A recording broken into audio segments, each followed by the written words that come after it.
하나님의 말씀은 사무엘하 13장 15절에서 29절까지 말씀입니다. 그리하고 암논이 그를 심히 미워하니 이제 미워하는 미움이 전에 사랑하던 사랑보다 더한지라.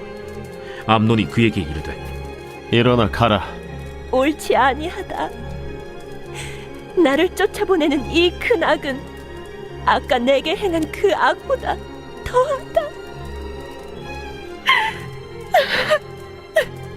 암논이 그를 듣지 아니하고 그가 부리는 종을 불러 이르되 이 계집을 내게서 이제 내보내고 곧 문빗장을 찌르라. 암논의 하인이 그를 끌어내고 곧 문빗장을 치르니라. 다말이 채색 옷을 입었으니 출가하지 아니한 공주는 이런 옷으로 단장하는 법이라.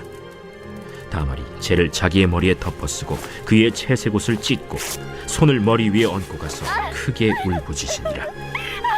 그의 오라버니 압살롬이 그에게 이르되 내 오라버니 암논이 너와 함께 있었느냐? 그러나 그는 내 오라버니. 누이야, 지금은 잠잠히 있고 이것으로 말미암아 근심하지 말라. 이에 다말이 그의 오라버니 압살롬의 집에 있어 처량하게 지내니라. 다윗 왕이 이 모든 일을 듣고 심히 노하니라. 압살롬은 암논이 그의 누이 다말을 욕되게 하였으므로 그를 미워하여 암논에 대하여 잘잘못을 압살롬이 말하지 아니하니라. 만 2년 후에 에브라임 곁 바알 하솔에서 압살롬이 양털을 깎는 일이 있음에 압살롬이 왕의 모든 아들을 청하고 압살롬이 왕께 나아가 말하되 이제 종에게 양털 깎는 일이 있사오니 청하건대 왕은 신하들을 데리시고 당신의 종과 함께 가사이다. 아니라 내 아들아, 이제 우리가 다 갈 것 없다. 내가 누를 끼칠까 하노라. 압살롬이 그에게 간청하였으나 그가 가지 아니하고 그에게 복을 비는지라. 압살롬이 이르되 그렇게 하지 아니하시려거든 청하건대 내 형 암논이 우리와 함께 가게 하옵소서. 그가 너와 함께 갈 것이 무엇이냐? 압살롬이 간청하매 왕이 암논과 왕의 모든 아들을 그와 함께 그에게 보내니라. 압살롬이 이미 그의 종들에게 명령하여 이르기를 너희는 이제 암논의 마음이 술로 즐거워할 때를 자세히 보다가 내가 너희에게 암논을 치라거든 그를 죽이라. 두려워하지 말라. 내가 너희에게 명령한 것이 아니냐. 너희는 담대히 용기를 내라. 압살롬의 종들이 압살롬의 명령대로 암논에게 행하매 왕의 모든 아들들이 일어나 각기 노새를 타고 도망하니라. 이 정욕의 죄가 얼마나 무서운지를 계속해서 얘기를 하고 있어요. 뭐 모든 죄가 그렇듯이 죄라는 것은 참 무서운 것 같아요. 15절에 보니까 그리하고 암논이 자기 노예를 겁탈하고 암논이 그를 심히 미워하니 자기가 겁탈해 놓고 사랑한다라고 착각해서 겁탈해 놓고 이제는 어떻게 되면 그를 심히 미워하니 이제 미워하는 미움이 전에 사랑하던 사랑보다 더한지라. 암논이 그에게 이르되 일어나 가라라고 얘기합니다. 그러니까 이게 사랑이 아니었던 것을 정확히 알게 되는 거죠. 이 정욕이라는 것은요. 정욕이라는 것은 사람을 도구화해요. 사랑하지 않는 거예요. 사람. 그래서 도구화하기 때문에 한번 썼으면 버리기도 쉬운 거예요. 더 미워하게 되는 거죠. 오히려 들러붙는 것을 더 싫어하는 거예요. 더 미워하는 거죠. 이게 정욕이라는 게 무서운 거예요. 사람을 도구하는 그 죄를 짓는 거죠. 사람을 도구하는 거예요. 사람을 도구하다 보니까 사람에 대한 긍휼과 자비와 사랑은 하나도 없어요. 사랑은 하나도 없어요. 그래서 16절에 다말이 그에게 이르되 옳지 아니하다. 나를 쫓아보내는 이 큰 악은 아까 내게 행한 그 악보다 더하다 하되 암논이 그를 듣지 아니해. 옳지 않는 거죠. 그러니까 율법에 의하면 처녀를 겁탈했다면 그 아버지의 동의하에 결혼하게 되어 있어요. 아버지가 동의하면 결혼할 수 있게 되어졌거든요. 책임을 져야죠. 책임을. 근데 이제는 책임도 지지 않아요. 책임도 지지 않고 누이를 내쫓습니다. 남도 아니라 누이잖아요. 어떻게 보면. 근데 이 정욕이라는 게 이렇게 무서워요. 사랑인 줄 알지만 미워하게 되고요. 사람을 도구하게 되고 사람을 도구하게 되죠. 그래서 17절에 그가 부리는 종을 불러 이르되 이 계집을 내게서 이제 내보내고 그 문빗장을 치르. 아예 그냥 쫓아내버려. 아니 지가 잘못해놓고 긍휼이나 자비가 없어요. 자비가 사람을 도구합니다. 18절에 암논의 하인이 그를 끌어내고 그 문빗장을 치르니라. 다말이 채색 옷을 입었으니 출가하지 아니하는 공주는 이런 옷으로 단장하는 법이라. 그렇죠? 그러니까 출가하지 아니한 옷을 입은 그 처녀인 자기 누이를 겁탈한 거예요. 그래서 19절에 다말이 어떻게 해요? 다말이 쟤를 자기의 머리에 덮어쓰고 그의 채색 옷을 찢고 손을 머리 위에 얹고 가서 크게 울부짖으니. 이 정욕은요 이렇게 사람에게 큰 상처를 안겨줘요. 사람의 큰 상처를 안겨주죠. 이건 어떻게 치유하기 힘든 상처를 안겨주는 거예요. 네. 다만은 그러한 상처를 이제 안고 살아야 되는 거죠. 그러니까 정욕이라는 게 얼마나 무서운지 몰라요. 사람의 큰 상처를 주는 죄다라는 거죠. 네. 그리고 20절에 그의 오라버니 압살롬이 그에게 이르되 내 오라버니 암논이 너와 함께 있었느냐. 그러나 그는 내 오라버니니 누이야 지금은 잠잠히 있고 이것으로 말미암아 근심하지 말라 하니라. 이에 다말이 그의 오라버니 압살롬의 집에 있어 처량하게 지내니라. 처량하게 지냈다. 상처 때문에. 이제는 어떻게 상처를 씻을 수 없는 한 사람의 인생을 망쳐버리는 슬픔 속에 있는 처량하게 만드는 그 죄가 정욕의 죄였다라는 거죠. 그리고 이제는 또 다른 사람이 또 끼어드는 거예요. 압살롬이 끼어들어요. 다말의 친오빠 압살롬이 이제는 그 마음에 미움을 갖기 시작합니다. 미움을 키워가기 시작해요. 이게 죄예요. 죄는요 사람에게 상처를 주는 것뿐만 아니라 이제는 공동체가 하나 되지 못하고 미워하게 만드는 것이 죄다. 미워하게 만드는 것이 죄다. 근데 안타까운 건 뭐냐 하면 21절에 다윗 왕이 이 모든 일을 듣고 심히 노하니라. 모두가 누구나가 화는 나겠죠. 화는 나겠죠. 근데 화나는 것으로 끝나서는 안 되죠. 예? 암논을 불러다가 책임을 지게 만들고, 예? 암논을 불러다가 책임을 안 진다 그러면 법대로 예? 돌로 치든가, 예? 뭐 매로 치든가 뭐 해야 되죠. 징계가 있어야 돼요. 근데 죄 앞에서 다윗은 크게 없었어요.